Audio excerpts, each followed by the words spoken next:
There we go. We're live. Yeah. Wow. Welcome to the early crew. I don't know if anyone's here yet.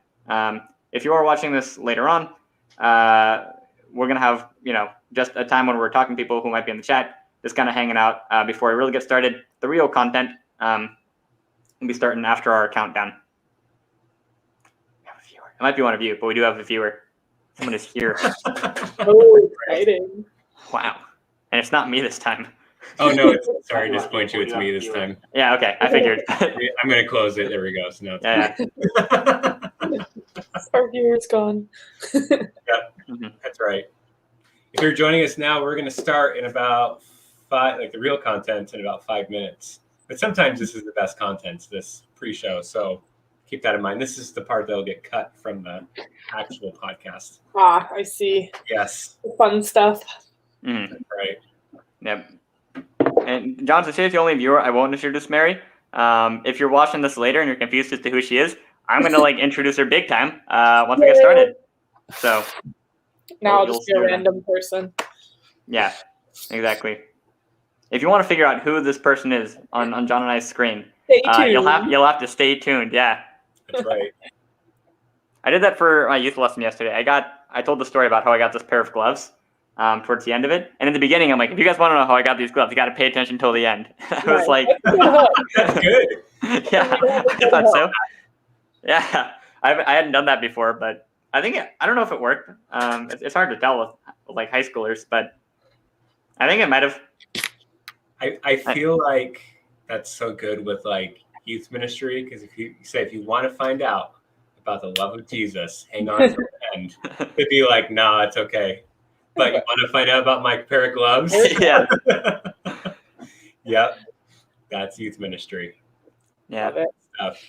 I told them that brief little story. Yeah. Again, I normally send out an update telling people about this via Instagram story, but it sounds like it didn't send. So you should do it right now. Yeah, do it live while you're on the podcast. Honestly, if we could find a way to stream it to Instagram Live or our personal Facebooks. Might be. We need to figure that out, Jonah. Yeah, big time. Yeah, that'd be cool.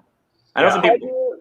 Do you send a link out for people to log in when you're doing the live? Nah, I just say go to YouTube and look up the Green Sea. If you type in church in context, amazingly, this name wasn't used before. I'm very proud of the name. Yeah, that's good. I like it. It was the only thing I contributed to the entirety of this podcast. John did everything else, but I did the name, so that's true. Oh, nice. It was Christianity and culture. That's totally major. Involved, yeah. I did. You just copied your major for that. That'd be funny. Yeah, but I did the thing that every college student does, where I copied the name of my major and then changed 3 words. So it's so it's technically not copyrighted. Mm-hmm. So, that's smart. Yeah, Craig Allard can't sue me. That's my professor from CNC.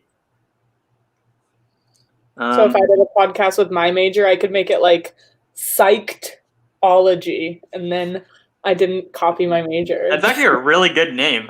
Did you just come up with that? Yeah. That was so good. Wait. Thank you. Starting my own podcast now. I'd listen to it. I'd say the podcast has been pretty fun. I don't know if John feels the same way. Maybe John is I have to be on with Jonah again. But I feel like it's been a good time. It has been. I agree. That's good. It's been good. Yeah, we need to figure out Instagram Live. That's the next thing.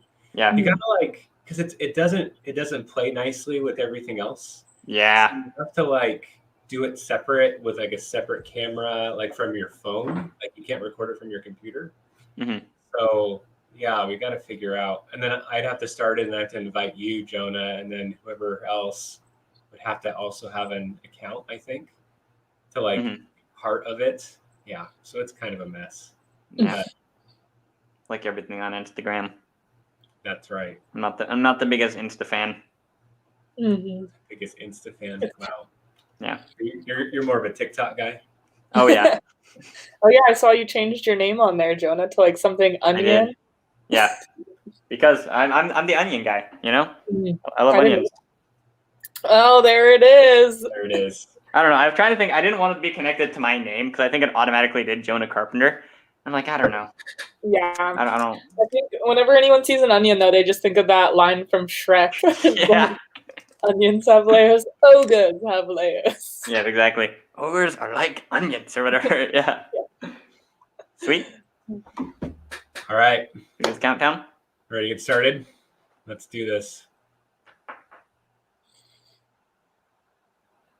Go.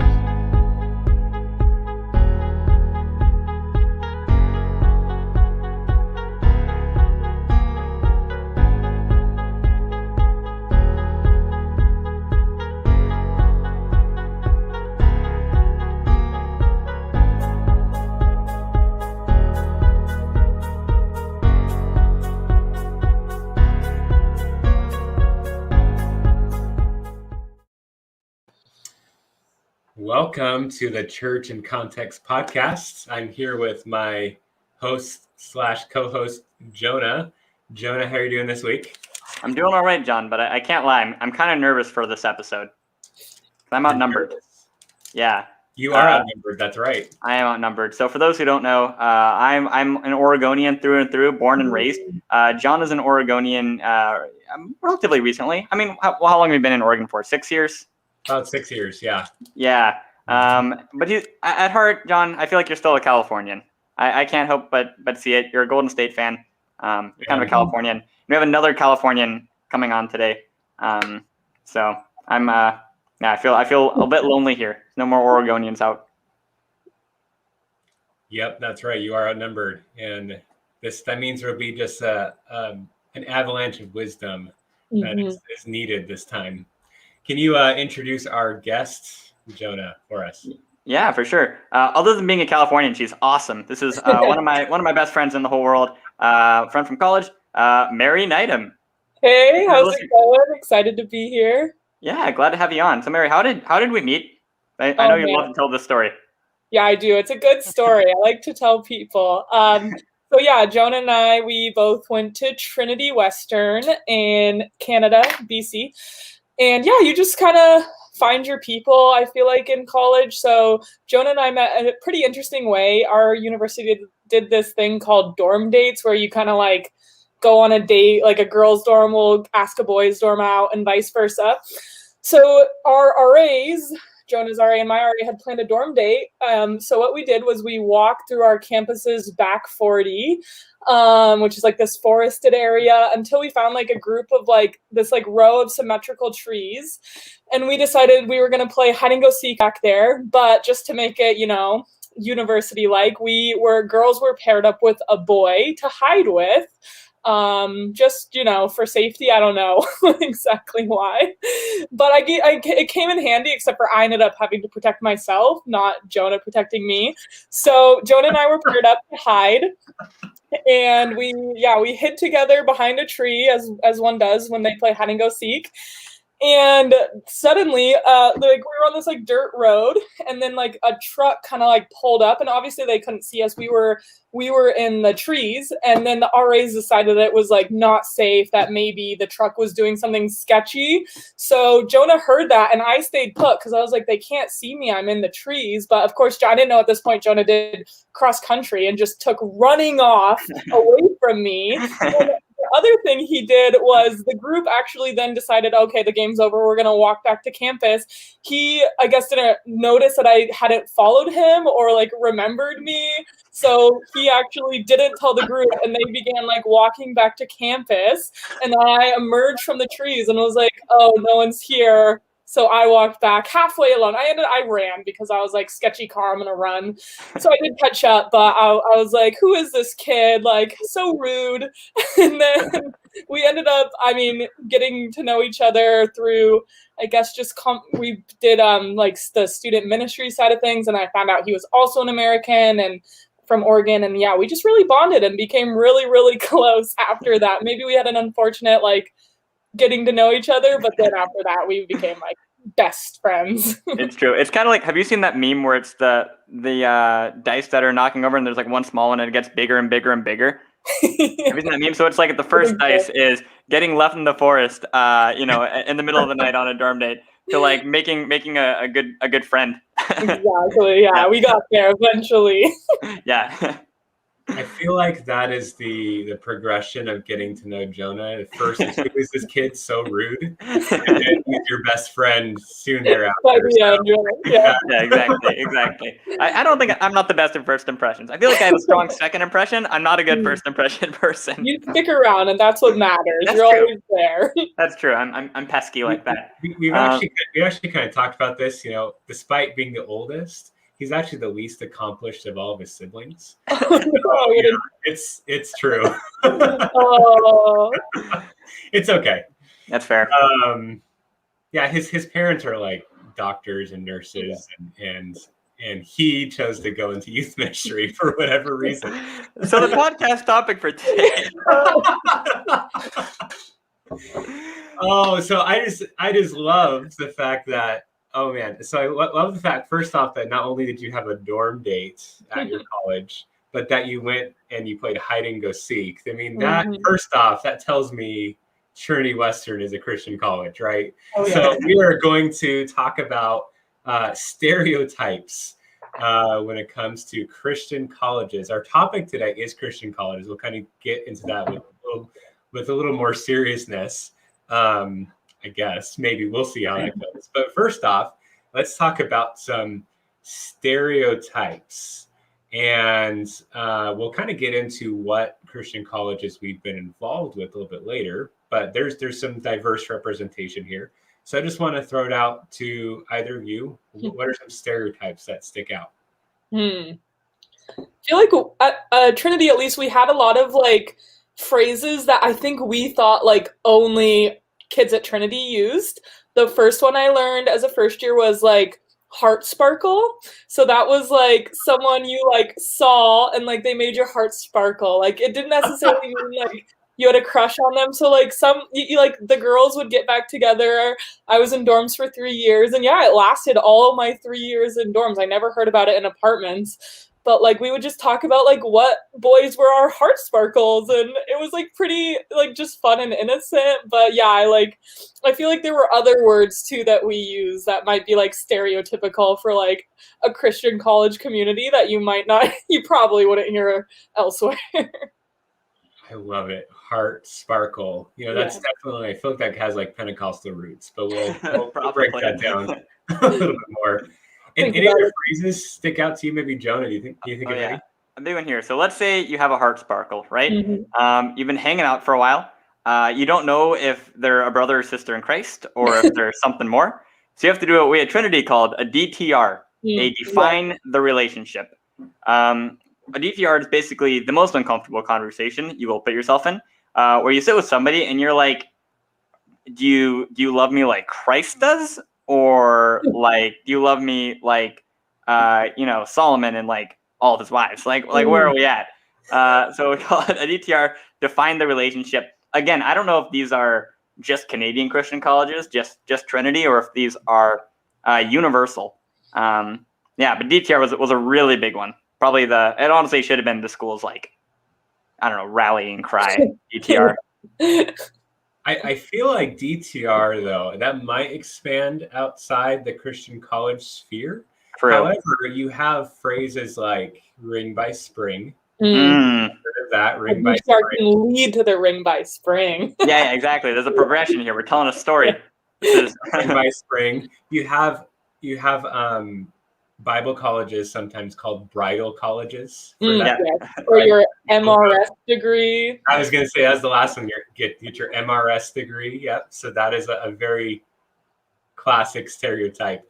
At the Bible college I went to, they had a lake, and if you walked 3 times around the lake with someone of the opposite sex, right, that was a guarantee that you were going to get married. Like if you could sustain a conversave for 3 walks around the lake, it was a seal deal. Wow, we had something so similar at Trinity. Really? We had the pond, and you walk around the pond and have your define the relationship talk. Just walking around the pond at night. Pond walks were definitely a thing. Oh my goodness. That's You're hilarious. gonna have to be like, it was such a small school, you had to be clear the next day. Like, say Jonah and I were good friends, so if we were to walk around the pond, we would have to tell people like, we are just friends. He's my brother in Christ. Yeah. Because people would be like, oh, I saw you walking around the pond last night. It's like, no, it wasn't like that. Yeah, that's actually that's another. I guess that's another stereotype, is that like everyone knows what's going on with everybody, and that's not just Christian colleges. That's small colleges in general. But yeah, that's the thing. A lot of people like to, want to know everything about you. So that can be, maybe a more negative stereotype, but I think it's kind of true. Yeah. Yeah, there's also a lot of guys that play guitar. Oh, true. Everywhere. Say too. Yeah. Yeah, they're outside. I don't know if it's that more people play guitar at Christian colleges or more people want you to know they play guitar at Christian colleges, but it's hard to walk anywhere. The guys who did play guitar, they actually had a certain style about them. Like they usually had a denim jacket, like black shirt, maybe black pants or something, Blundstones. Like they kind of had the vibe of like, I could tell, or it kind of progressed to like people who shop secondhand and had like the button ups and the like wide leg pants. Like it definitely progressed through my years in university. It's true. Being a guitar dude is more than just being a dude that plays guitar. It's like, it's a lifestyle. Yeah. You gotta dress. You gotta make your own coffee. If you don't make your own coffee, you can't play guitar. And that guitar was often an accessory. Like they're not going to play guitar walking between classes, but it had to be strapped to their back. Yes. Without a case, a lot of times too. Yeah. Like just out there in the open. Yeah. If there's a case, they just came back from worship practice, and you're like, wow, they're in the band. Yeah. Gosh, there's so many words. So I think of the word like community, right? Mm-hmm. That's one. Or fellowship. Or if you're really, really spiritual and like deep into studying like the Greek, koinonia. Like if there was a koinonia, like that's where you go. Like maybe a fellowship with someone, and then maybe you could be part of a community. But if you're part of a koinonia, then that's the top right there. You've made it. Is Greek for community, basically. So yeah. We had like a yearly slogan, and my favorite was drawn to unity, committed to community, or something like that. That was a good one. Oh, man. Yeah. That is classic. I think the word intentional is used a lot for everything. Or holistic. Holistic and intentional are both big ones. Yeah. Holistic learning. Wow. Yeah. So many stereotypes. I'm trying to think of like a lot of times, I don't know if this is true for Trinity, but a lot of times Christian colleges don't have a lot of money because it's all tuition based. It's not state funded. So the food is just. That was big. Yeah. Yeah. Okay. We did not like our food that was served to us. Okay. It was not good. You basically just had the same three choices, like rice and some unknown sauce, cold pasta with cold sauce, or like sandwiches sometimes. It was. But then when the preview students came, maybe we shouldn't reveal this secret, but when the preview students came to see the college, phenomenal food. Like, it was amazing. Well, that is so true. That's where half of the food budget went, was weekend or preview night. That's how they get you. There is an exception. If anyone's listening to this, there is an exception. That is California Baptist University. Oh, yeah. My sister went there. Yes. So in Riverside, California, they actually have a Chick-fil-A now as part of their food court. This is true. So I had a friend who went to CBU, California Baptist, and they didn't serve like just plain white rice, and that's what he wanted sometimes. So he would order sushi, and he would pick the white rice off of the sushi and not eat the sushi. That is just how like lavish that their cafeteria was. It's insane. They have like 5 choices. We would go there for a brunch sometimes after church and visit my sister.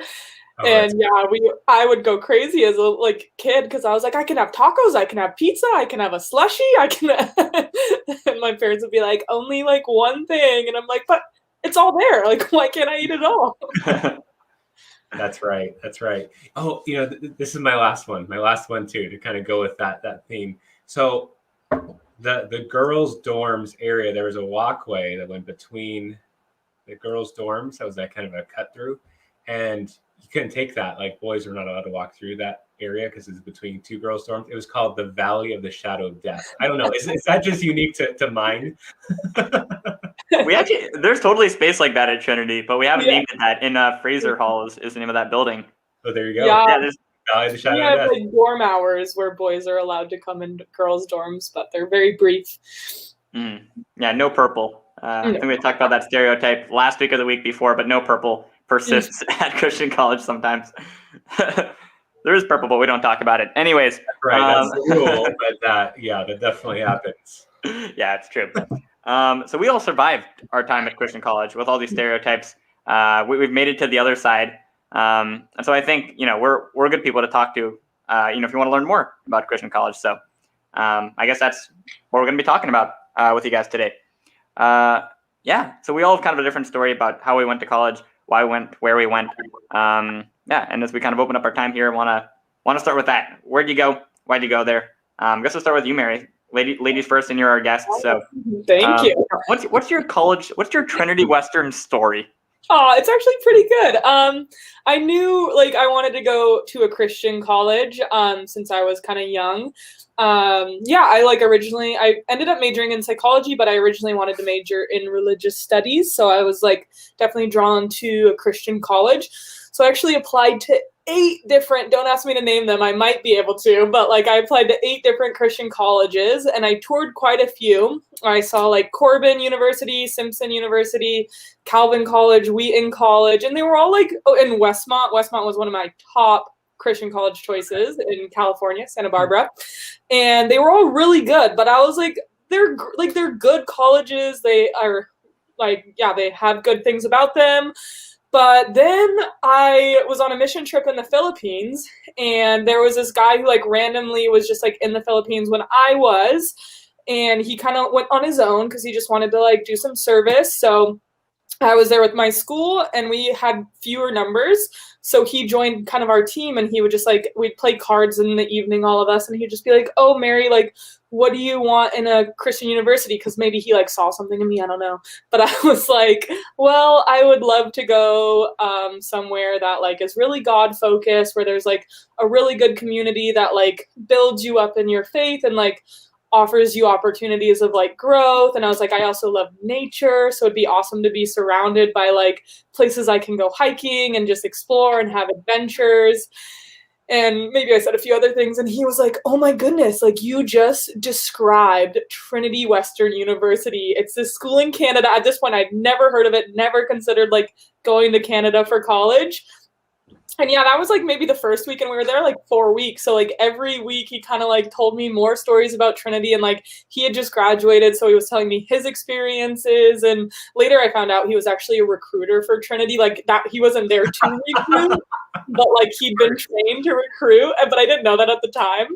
So yeah, I ended up going home and researching it and thinking it looked really cool. And then it worked out where one weekend my parents both had free was a preview weekend, so then they took me to go preview it, and it just blew me out of the water. The people were just so kind. They had my major at that point. I knew I wanted to do psychology and then minor in religious studies, so they had that going for them, and then just so many opportunities I could tell. And they the preview weekend was really, really good. So yeah, that's kind of what sold me and brought me to Trinity. That's awesome. That's so funny that a recruiter was if you had said, I want a place that's really good food, that is warm and dry most of the year, and is really dogmatic about its theology. Trinity Western, right there. Yeah. That's right. That honestly sounds like a commercial plug. The place you're describing is just as I'm saying that, it sounds like our advertisement. So he was trained well. He was. It got me, but I mean, I'm glad it did.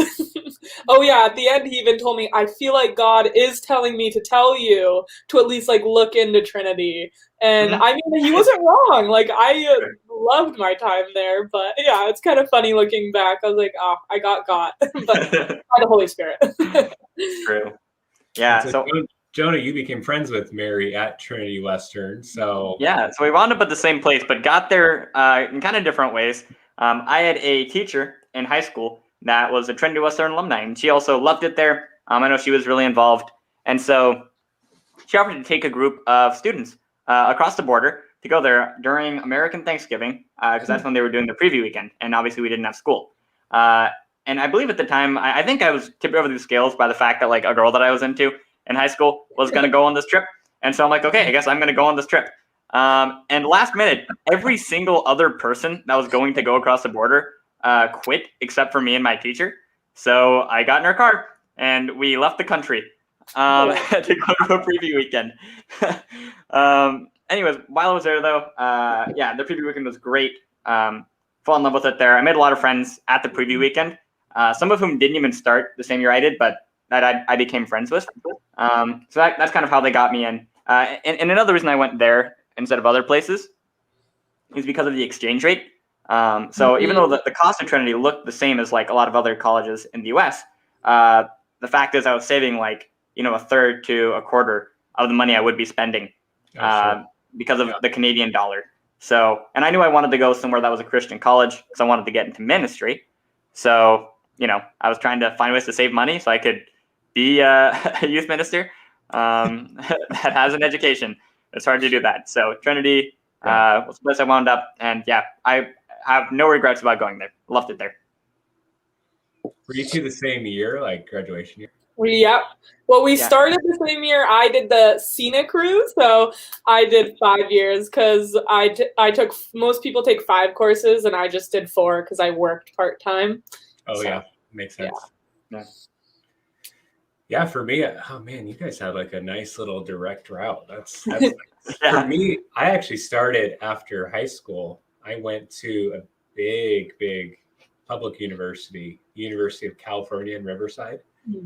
And I was, my first degree was journalism.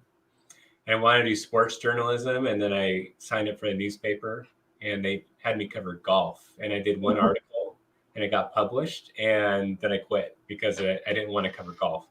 So I eventually switched like economics, did really well. And then just felt just in kind of seeking God, a strong pull to drop out of that and go to a Bible college. So I actually went to Calvary Chapel Bible College in Murrieta, California.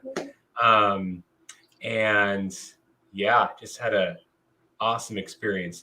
Now, a Bible college, at least Calvary Chapel Bible College, I think if they call themselves a Bible college, they might be a little bit different than a typical Christian university. So like Mary, you study like psychology, like that kind of thing isn't offered at Calvary Chapel Bible College. Like the kind of classes that you take like numbers or James or, first and third John. Like those are the actual names of most of the courses. So did that, just loved it. It was really good to kind of hear from God and be kind of disconnected from what worldliness I was pursuing. And yeah, that experience, that college had a lot of different extension sites. So I actually got to live in York, England, which is in northern England, for a semester, and I got to graduate in England, which is pretty cool.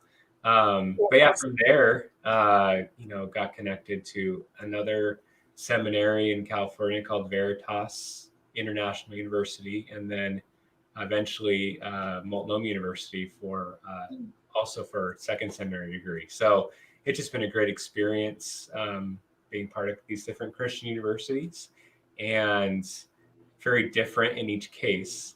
And actually, this is kind of fun for me, is that I was invited to be online adjunct faculty for Calvary Chapel Bible College, which is something I've done for over 2 years now.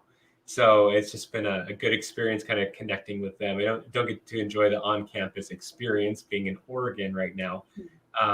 But yeah, it's been really neat. Loved my experience so far. Yeah, Totally. So, John, you have a lot of experience with different places too, which I think provides a really cool insight. I have a little bit of experience with Multnomah as a seminary, but it's a little bit different, I think, than being in undergrad, especially because most of my time has been during COVID. So I have a bit of a weird perspective there. But you're kind of an expert on this. But what are pros and cons of the colleges you went to, or of Christian colleges in general? I'm a firm believer that they aren't for everybody. Even if you're somebody who wants to be like Jesus, even if you're somebody who's pursuing Christ with your life, Christian college might not be the best place for you. There's kind of a cost to being there. It can be expensive. If what you want to do doesn't require college, it might not be worth going to. They're great. They're awesome. I don't know. What do you guys say are some like the pros and cons of like a Christian college setting? The first thing that comes to my mind is cost. So typically it's going to be much more affordable to go to a public university, or especially a junior college, than it would be to go to a Christian university. There are some exceptions. Actually, Calvary Chapel Bible College was really, really cheap on tuition, but that's because at the time I attended, it was actually not accredited. And so there's also those kinds of dynamics, like what's the accreditation? I would also say, and I don't know if I always agree with this, so there's perception that the quality of education you get is less than if you went to a big public university. And I would say that's kind of a mixed bag. That might be true in some cases, but typically, like for example, University of California, like one of my classes was in an auditorium that had probably 500 to 600 students. So yeah, that might be a very qualified teacher who's teaching that, but to be in a classroom of like 10 to 15 with a professor is a totally different dynamic. And that hands-on experience you might get at a Christian college might be better because it is smaller. So there's an outside perspective that could be negative too. So I'm starting with a couple negatives, right? Because we've talked a lot of positives that we've experienced, but there's an outside perspective that, Trinity Western is not as good of an education as Oregon State University is. Let's say that, or something like that, which totally is a perception issue, I think. But maybe it's true. Maybe some Christian universities do validate that perception. Mm-hmm. Yeah.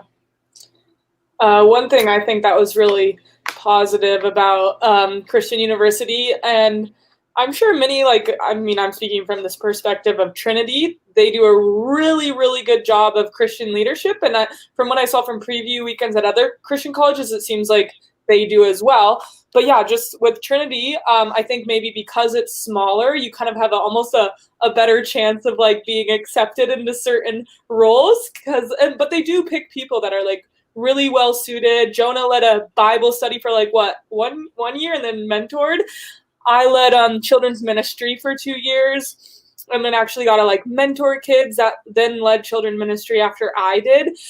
And yeah, like I used that experience in job interviews, like once I graduated, and I just felt like Trinity did a really good job of like equipping me and like seeing my strengths and like where I was gifted. And I even got I didn't apply to lead children's ministry. They kind of like sought me out, and I mean, they needed someone. So they were like, "Oh, Mary, we heard your name. And like, we think you'd be really good at this." And like, then yeah, that like totally changed my like time at university. Like, I got to lead a group, I got to plan Bible studies, and it just like made me a very intentional person, and really, I think like brought some strong leadership abilities out of me that like I probably wouldn't have known I had if I didn't get that opportunity. I probably wouldn't have known that like, wow, I really like leading a group, and I really like working like with children and in a community and things like that. So yeah, that was a big thing. And then I definitely agree with you with the smaller class sizes. One thing I think that's positive that brings out is kind of getting to know your professor. Like I have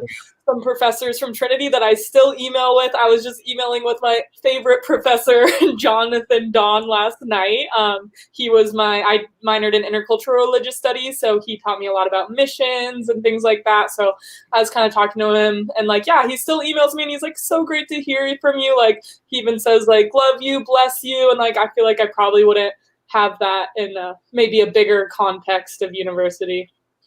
Yeah, totally. I agree. I think that the pros and cons to me that I had thought of before are kind of related. I think a big pro is that a lot of the good things that you can find in a church, you can also find at a Christian college. Opportunities to serve your community, they're often kind of woven in to your education. The ability to be part of a community of people trying to become like Jesus, that's what a lot of people are there for. I was having lunch I think it was before COVID with a friend of mine who I met at Multnomah, and he said, yeah, bigger than he was there because he wanted to meet people who love Jesus, to make those friendships, right? You also have chapels at a lot of Christian colleges, times you can go and you can listen to a lesson. So I think a big pro of Christian colleges is that a lot of the pros of the church you can find in a Christian college. Opportunities to live out Jesus' mission for your life, to learn about him. But a con of that is that sometimes that takes people away from the local church, and it can become a bubble, right? I knew a lot of people who, and I fell into this trap sometimes too, where it's like, do I really need to go to church on Sunday if I'm going to chapel every week, and if I'm already serving out of my college? I know a lot of Christian colleges will use this phrase, we want to be like the hands and feet of the church. Sometimes it can kind of be a replacement. You're trying to be the whole thing, the whole body of Christ. And while I do think it's good that Christian colleges are living out the Christian mission in a really powerful way, I also think there's something valuable about going to sermons that might not be targeted like towards you as a college student.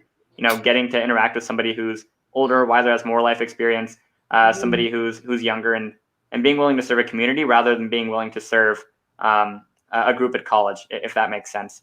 So to me, that's kind of the pros and cons I see, is that it's kind of church like, at least the places I've been to have done a lot of good to spread God's name, but there's a tension between the church and Christian colleges sometimes that might not be healthy. So that's kind of a con and a pro.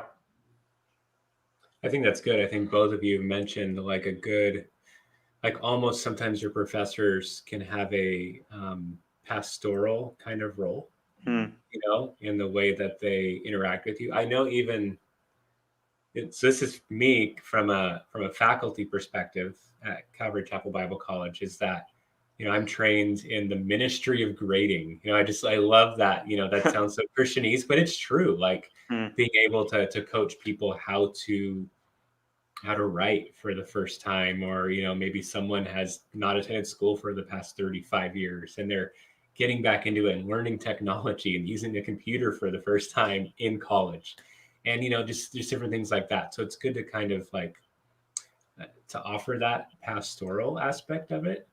I think too, it's important that in your education that you're also staying in touch, like you said, with the local church, with the community, and not so insulating yourself into one place that you're not applying what you're learning. It's very easy to get stuck in this Christian bubble, like you said, Jonah, of you're debating stuff, you're debating theology, you're, another stereotype of Christian college students is that, especially first or second semester, they go into a church or even their home church, and they suddenly know better than the pastor, right? They know better than the people who've done it for the past 20, 30 years because of what they've learned. So there's an arrogance that can creep up, right? So despite the fact that you're being modeled humility, that's something to be watchful of. But just that, just being able to have an education that can be so well integrated into your faith, into your community, into your family, I think that is really, really significant. And that's a really big part of why Christian colleges are so important, I think. Totally. Yeah. So there's pros and cons to everywhere. But if you're trying to decide where you should spend a lot of money and a lot of time and effort, and maybe spend years of your life living at a certain place, it's probably good to know like what to look for. So John, I kind of want to start with you because you have experience at different Christian colleges. You've seen a wider spectrum than Mary or I have. So what do you think are things you should like look for in a Christian college before you commit to attending? Oh, there's so many things. Wow. Well, if they serve Chick-fil-A, I mean, that's fine. Yeah, that's fair. We go to the cafe. Yeah. Or as Californians, In-N-Out, if they ever had an In-N-Out. If you can find a day to go to the cafe that's not a preview day, you'll get a real good sense of what the college is like behind closed doors. Yeah. True, that's true. Some of it's hard to tell from just kind of previewing, but like, what do the students enjoy being there? Are the alumni connected and continue to be connected to the school, but are they also successful in what they're pursuing? With any educational pursuit, you want to look at who's the professor, who's faculty, and kind of what they bring. That's really important too. I think there's part of it too. I love how your story that you shared, at least Jonah, of you toured the campus. Like, tour the campus. There's some aspect of being able for it to feel right as well. Like, don't go in blind, and just make sure it. Well, I was going to say make sure it aligns with what you want to do, but also go in with an open mind and open heart that you might change your degree a couple of times, and that's okay as well. So be looking at alumni and faculty, be researching kind of what student life looks like, and just for that feel. This is kind of this is one that I'll say two more things. Another one is something that will also expand your faith and your perspective. If you choose a university that is just like an echo chamber for what you already believe and just constantly reinforces what you already believe, well, maybe you don't need to go, because when you go and when you take Old Testament survey, which you will have to take, right? You're just going to be like, I already know this. I'm just going to take the final, and who cares? You don't want to have this who cares. You want to be challenged. You want to hear other perspectives, and maybe you will not change your perspective, but at least you'll know what the other side says. The last one is really dig into the mission, vision, and values of the school, as well as understanding their origin. And I say that with kind of a heaviness with the culture of today, in that a lot of Christian colleges in the United States, when I say a lot, I don't mean like a big percentage, but like there a significant amount of colleges were started with the idea of segregation. And that was like their foundation was the public universities, they're requiring integration. So we want to start this and it's be segregated. So there could be roots of that still in the school if they haven't changed. And on the flip side, maybe there's more positive things. And, we want to look at what denominations started the school, all these different factors. And don't ignore that piece, because that will weave itself into every aspect of the school. Just like Calvary Chapel, I'll say them, and obviously I'm a fan because I work there, but their big thing is verse by verse through the Bible, right? You're not going to go to Calvary Chapel and hear a topical type sermon ever. I don't think. So that's why if you go to Calvary Chapel, you're going to be taking classes like 1st, 2nd, 3rd John. And guess what? You're going to go verse by verse through those books. So just depending on the perspective and the origin of the school, that will certainly flavor your experience in a big way. Mm-hmm. Totally. I like how you pointed out that you shouldn't just look at where schools are now, but also kind of know the history, know how they got there, know their story. A college that you see today got to where it's at somehow. And that's kind of similar to, I'd say, joining a church. That's kind of a similar thing as well. Like, I know in our church welcome class, we go through the history of the church that I work at. We walk through that with people so that they know not only where we are, but like how we got there. So yeah, that's a cool piece I hadn't thought of. Yeah. Mary, what about you? One thing, like, I mean, if you're kind of getting ready to like look for colleges, one thing that I think is really important is to even just like make a little list or like try to think of 5 things that you would want in a Christian college if that's where you're planning on going. So like, yeah, what I had were basically the things that I listed when I told the recruiter when I was on that mission trip. And yeah, just like I wanted somewhere that had a good, strong community, somewhere that was like genuine about their pursuit of like a relationship with Christ. Because I mean, yeah, there's sometimes Christians like can put on the good front, but like one thing I noticed at the preview weekend with Trinity is just like the really intentionality and like genuine like desire for I know, so typical for kids to kind of like have a relationship with God. So that was something that was really important to me. And then I mentioned community. I wanted to like have maybe an opportunity to travel. Like you said, John, you went to England. I didn't actually take the opportunity, but Trinity had them. And yeah, another really important one for me was just like the outdoors. I really love hiking and biking and kayaking. So when I saw like Trinity is in this beautiful area of Vancouver, British Columbia, that really excited me. And yeah, I got to go on so many awesome hikes with friends. And for me, that's like a way to really like connect with people and get to know them. So yeah, just having a list, a lot of the things that like John, you mentioned too, is kind of just like looking for those and knowing kind of what you want. And I mean, maybe they won't have every single thing on your list depending on how detailed you are, but like for me, my list like definitely was met and then some. Like there was things I didn't even know that I wanted in a university that then when I went to Trinity, I was like, wow, like this is what I needed. Like, this is awesome. So yeah, just kind of looking for the little things, I would say, if you go on a preview weekend or are researching to kind of see like what might, build you up or what you might need in a college.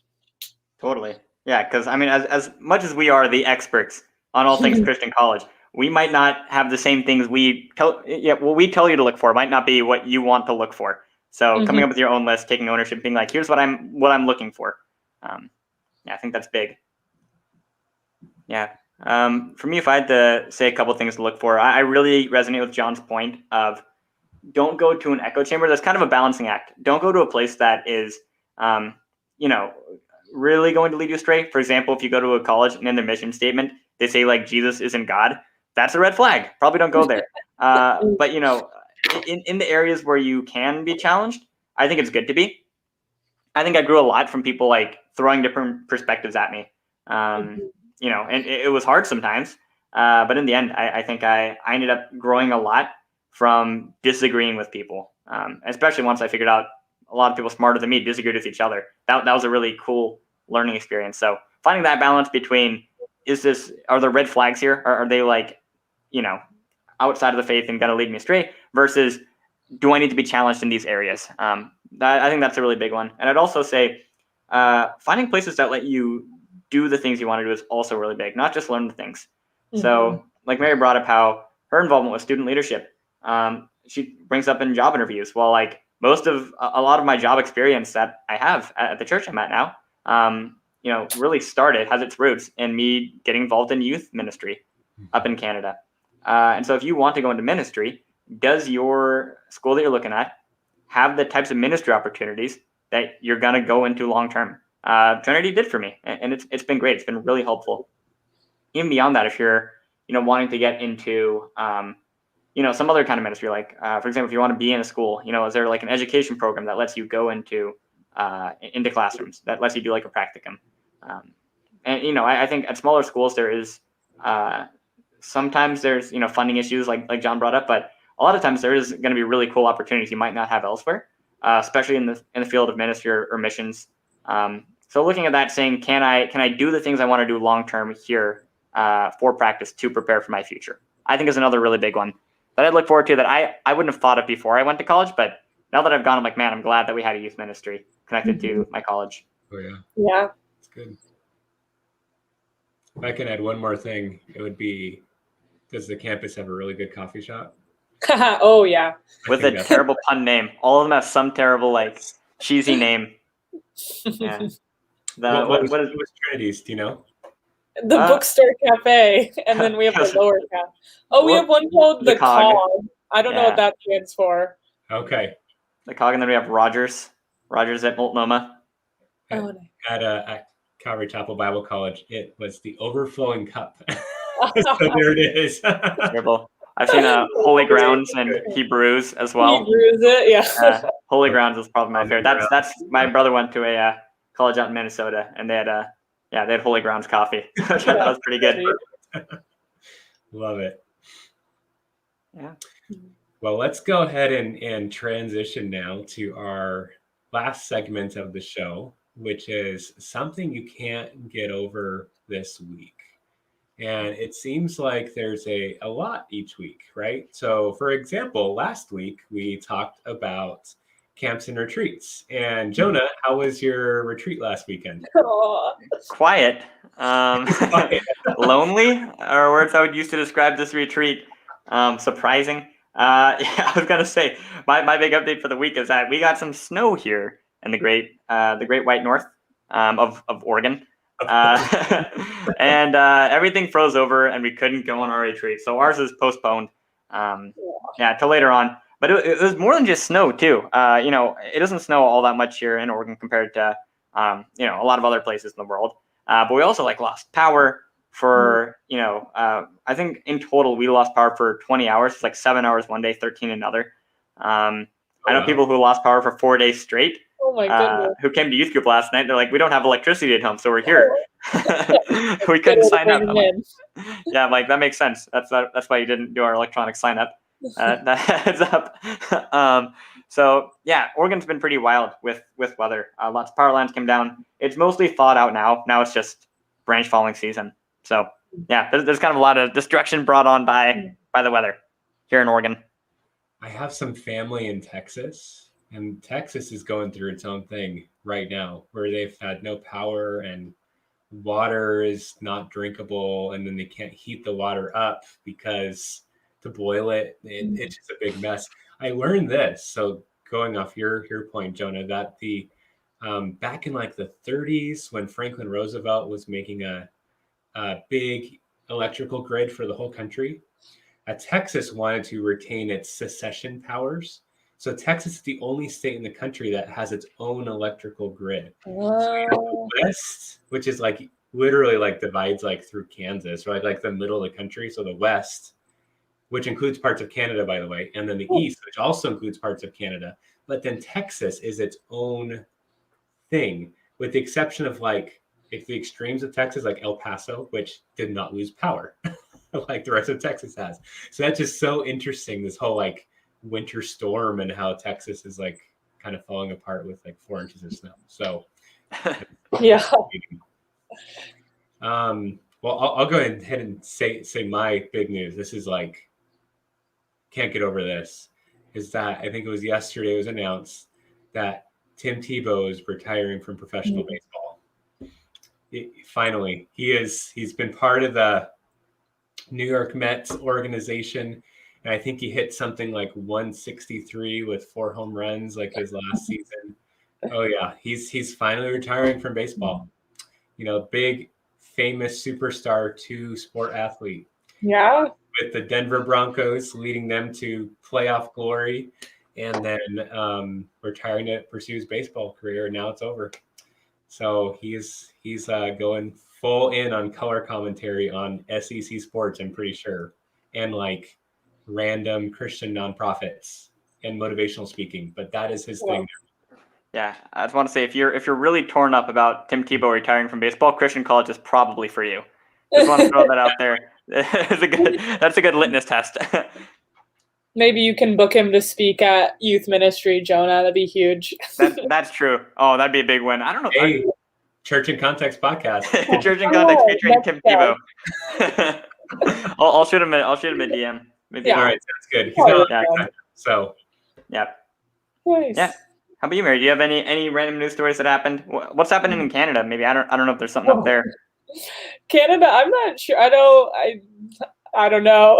Oh yeah, if there's anything happening in the world that you want to share, it doesn't have to be Canadian. Just figured I'd ask. I'm bad at following the news. I should be honestly better at it. But let's see. I work in a school, so I'm at a middle school in Surrey. That's in the city next to our university. And we were watching a video today that a space rover called Perseverance reached Mars today. So that was pretty exciting. One of the other teachers said he's thinking of buying a Groupon to buy land on Mars, and then all the teachers were actually going to split it. So just in case, the world or Earth, planet Earth, it's not looking so hot right now. So if we needed to, maybe me and the teachers I work with, we could all go live on Mars. So I don't want to live on Mars, but it's nice to have it as like a worst case scenario option. So we'll see if the Groupon thing goes through with me and my staff. That's a really big and like, wait. Hold up. There's a Groupon for this. He was joking, but he said we watched the video of it land on Mars, and then he was like, "Oh, I'm gonna go on Groupon, and we're all gonna buy land on Mars for the future." And I was like, "I'm out." Some of the teachers were in, but I did say I was out, unfortunately.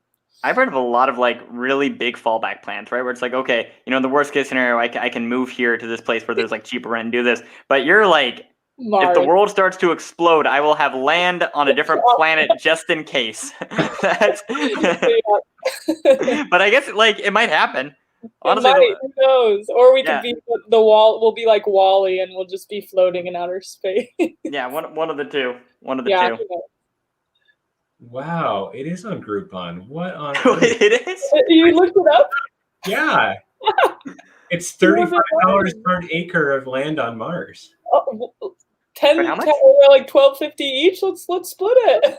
$35 for an acre of land. Wow. Yeah. That's crazy. Wait. Who can sell that? Who can sell that? Who has the right to sell land on Mars? Wait, how are they doing this? Why does Groupon have the jurisdiction to sell? Yeah, sell land on Mars. Who's running Groupon? I would believe it. Hey, who's in charge of Groupon?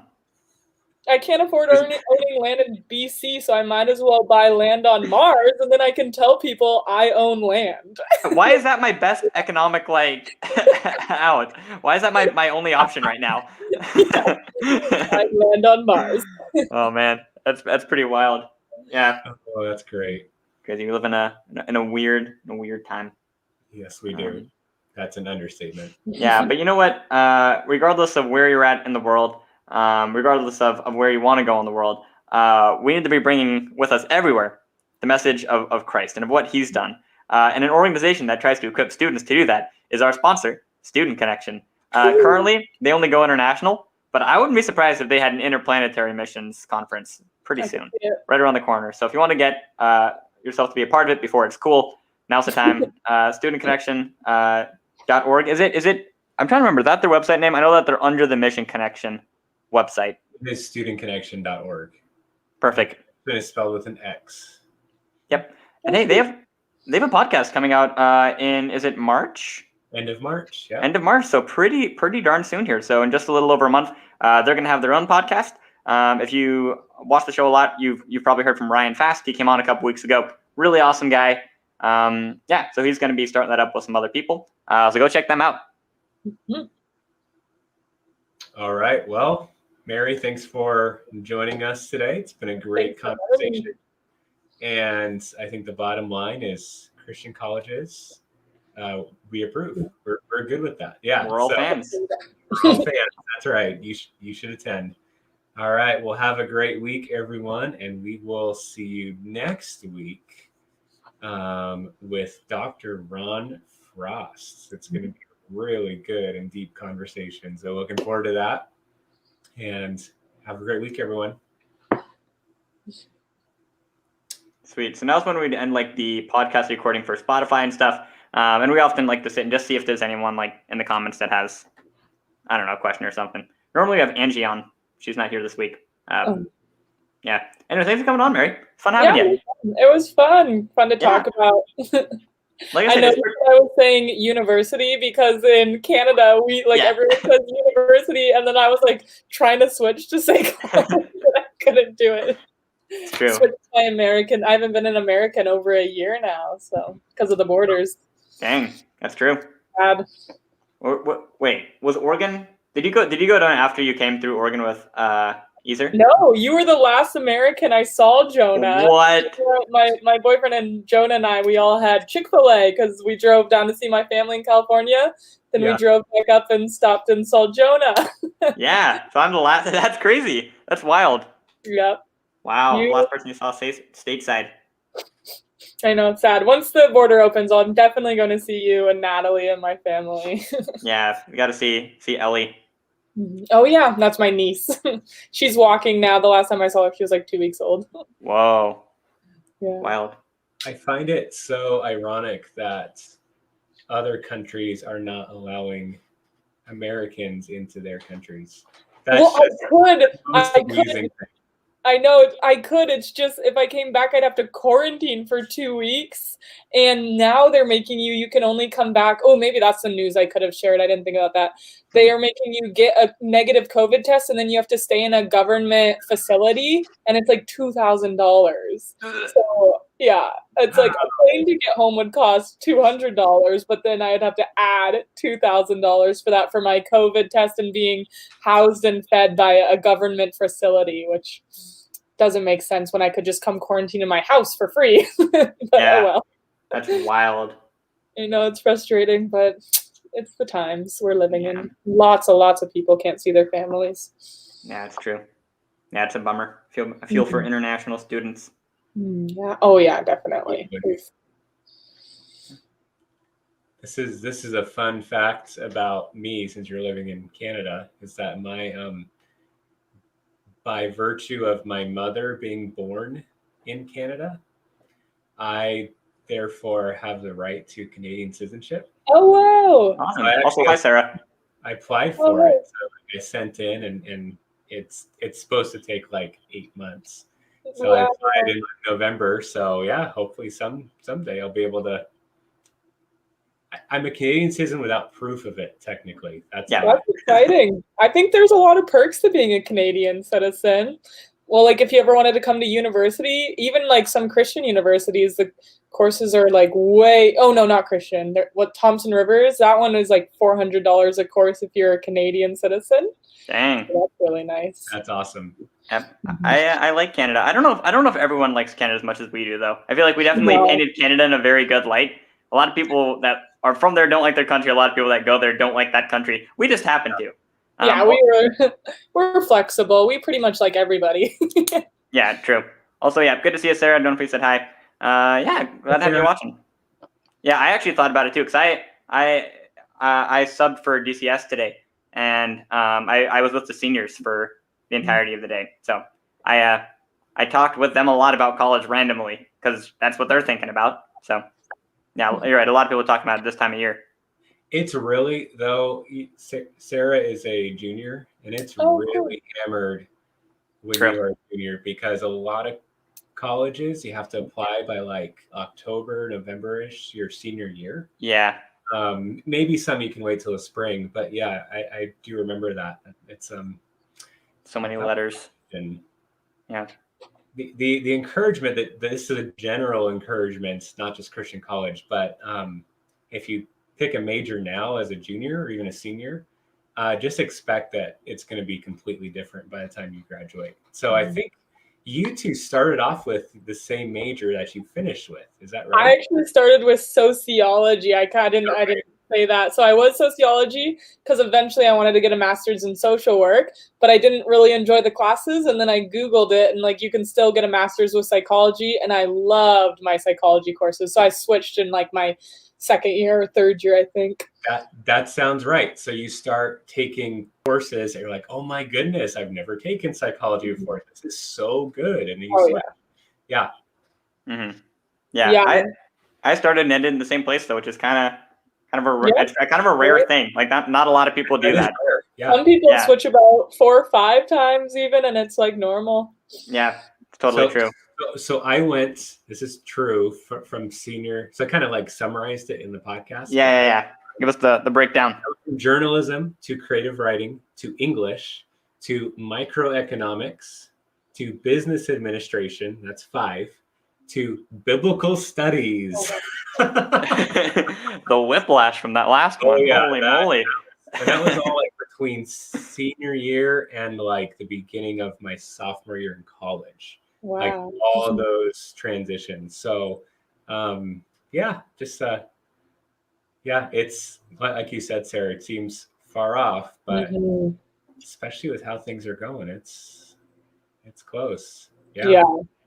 It's kind of good your junior year to at least know like where you might want to apply to, or like what at least you're looking for, and then your senior year is when you can actually look into that. But junior year is where you kind of like start thinking about everything. The wheels are turning. Yeah, I think John and Sarah both did a better job than I did, because Mary, you applied to like 8 places, you said? Yeah. I applied to 1, so I wouldn't recommend doing that. It worked out for me. I got accepted, and it was the place I wanted to be, and I have no regrets. But Trinity has a pretty high acceptance rate, so.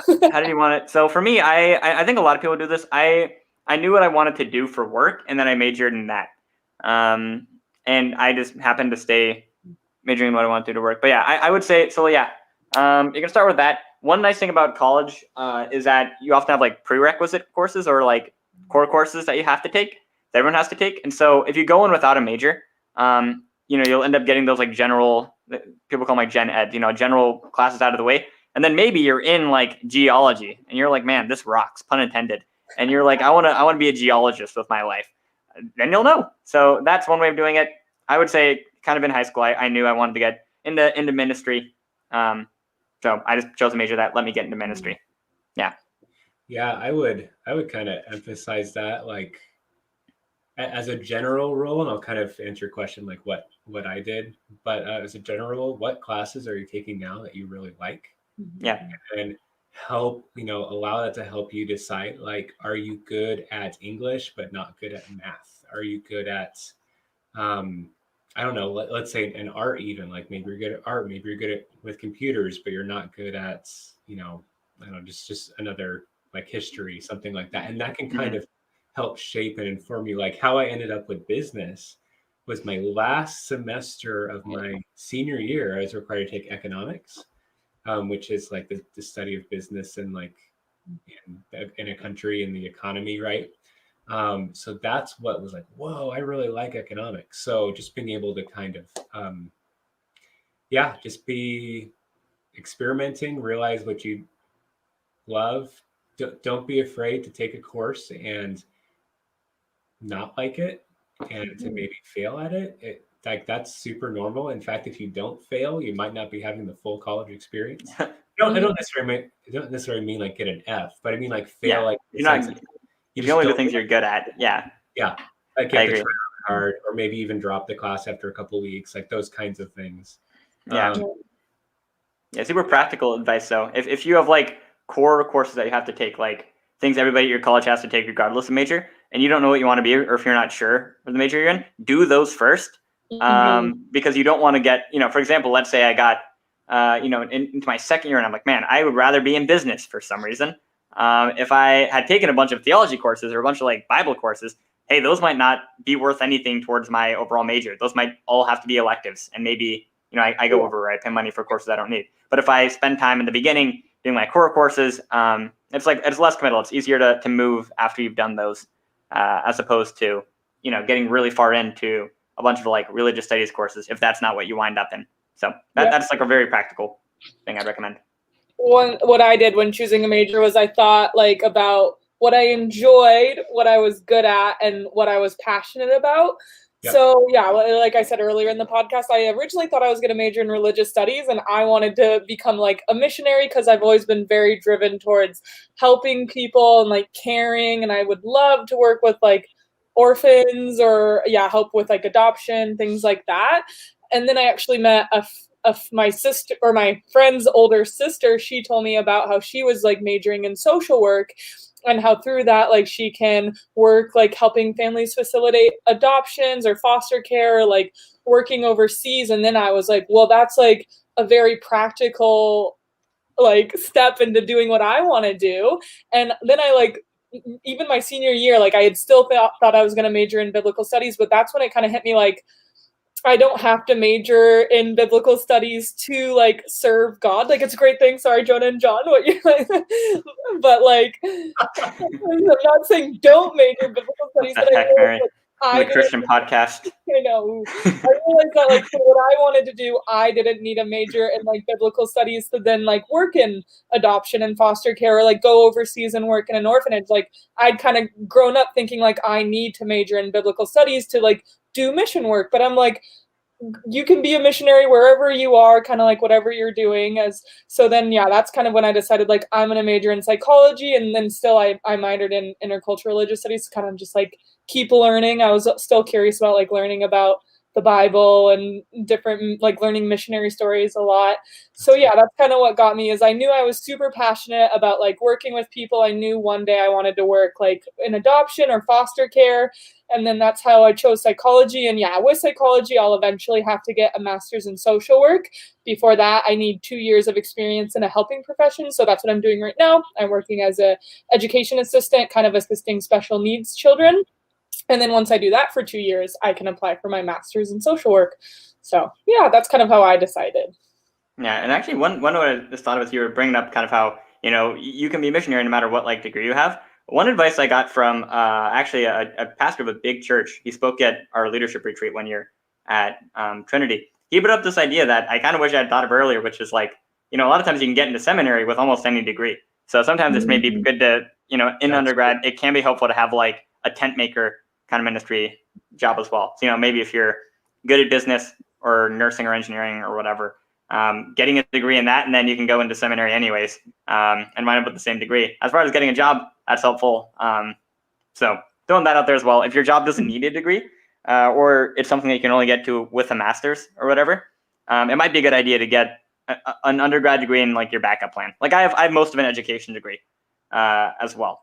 I think all I need to do is one practicum or something, and I'll have a full education degree if I ever need it. So I kind of did that partway through, but I didn't commit as much as he was kind of pointing us out to do. Yeah. And Jonah, you mentioned something too. So an alternative approach is to kind of know where you're going and kind of work backwards. Yeah. So if there's a goal you have in mind, and this is kind of also building off of a couple of things Mary just said, like a career, like a job you want typically fits like 3 different categories. One is like something you really love to do, you're passionate about. Mm-hmm. Like if you're not passionate about something, it's just going to become a boring, paycheck kind of lame job that you hate. You need to be good at it. So if you're not good at the job, then you won't keep the job very long. But there also needs to be like, I don't know the right word. There needs to be a place for it. There needs to be a need or like a market for it. Mm-hmm. So like, if I'm really passionate about like knitting sweaters for dogs that lost a leg, or good cause. It's a great cause, and maybe I want to do that, and those poor 3-legged dogs.